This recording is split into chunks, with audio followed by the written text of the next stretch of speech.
Hello, good morning दोस्तों। आज मैं और श्रीमती जी आए हैं कॉलेज और साथ में आई है हमारी बिटिया भी। तो आगे कॉलेज जाते हैं, दिखाते हैं आपको कैसा रहा आज का college. Matrix nursing college, Lama Chaur Kuriya गांव।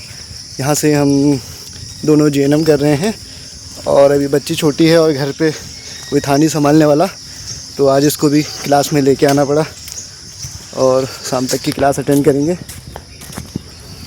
फिर बताते हैं आपको कैसा रहा। तब तक के लिए बाय।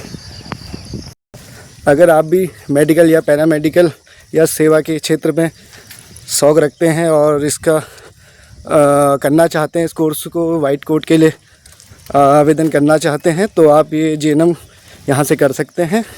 अभी वैकेंसी खुली हुई है। अगर आपको किसी को JNM करना है तो हमें संपर्क करें।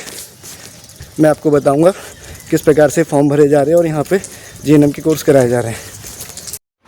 सबसे पहले हमने रिसेप्शन में अपना एंट्री दी और अब हम जाएंगे क्लासरूम में। आपको दिखाएंगे किस प्रकार से क्लासरूम में क्लास संचालित होती है।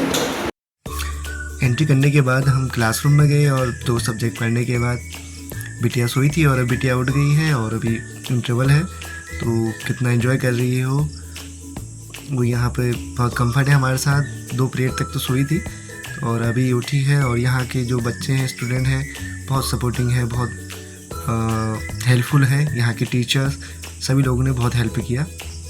अगली क्लास हमारी ह्यूमन एनाटॉमी की थी, जिसके लिए हमें प्रैक्टिकल के लिए क्लासरूम में ले जाया गया, जहाँ बहुत ही अच्छे से इस प्रकार से सभी शरीर के अंगों को अलग अलग और संक्षिप्त तरीके से दिखाया गया और हर एक बोन्स और हर एक पार्ट्स हमारे सामने रखा हुआ था, जिसके बारे में हमें बहुत अच्छी से डिटेल दी गई, समझाया गया और बहुत ही प्यार से इस बारे में हमें बताया कि कौन सा अंग किस प्रकार से कार्य करता है। लेकिन बीच में बिटिया रोने लगी, तो इसको घुमाने के लिए श्रीमती जी बाहर लेके आए और हमने इसे थोड़ी देर घुमाया।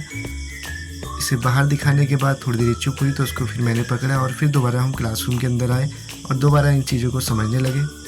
हालांकि हमारी अगली क्लास चालू हो चुकी थी, पर बिटिया बहुत ज़्यादा रो रही थी और औरों की भी क्लास में डिस्टर्ब हो रहा था, इसलिए मैं इसको यहीं क्लासरूम में घुमाने लगा और इसके साथ थोड़ा समय यहीं बिताया ताकि ये थोड़ा सा चुप हो जाए और हम जाकर दोबारा अपनी क्लास में फोकस कर सके।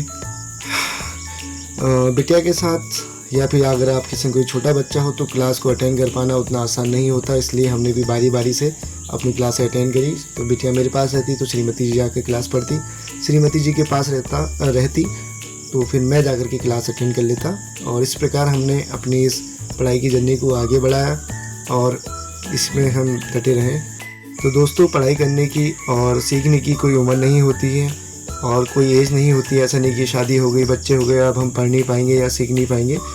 सीखने पढ़ने की कोई एज नहीं होती है। अगर आप भी चाहते हैं शादी के बाद या बच्चे होने के बाद, या फिर अगर आप सिंगल भी हैं, तो अभी भी आप इस कोर्स को कर सकते हैं। जब हम इस कोर्स को कर सकते हैं तो आप भी कर सकते हैं। थोड़ा सा मोटिवेट रहिए और अंदर से ठान लीजिए कि आपने कुछ सेवा करनी है और अपने परिवार का नाम रोशन करना है, तो सब कुछ आसान है। इसी के साथ मैं आपसे विदा लेता हूँ। धन्यवाद।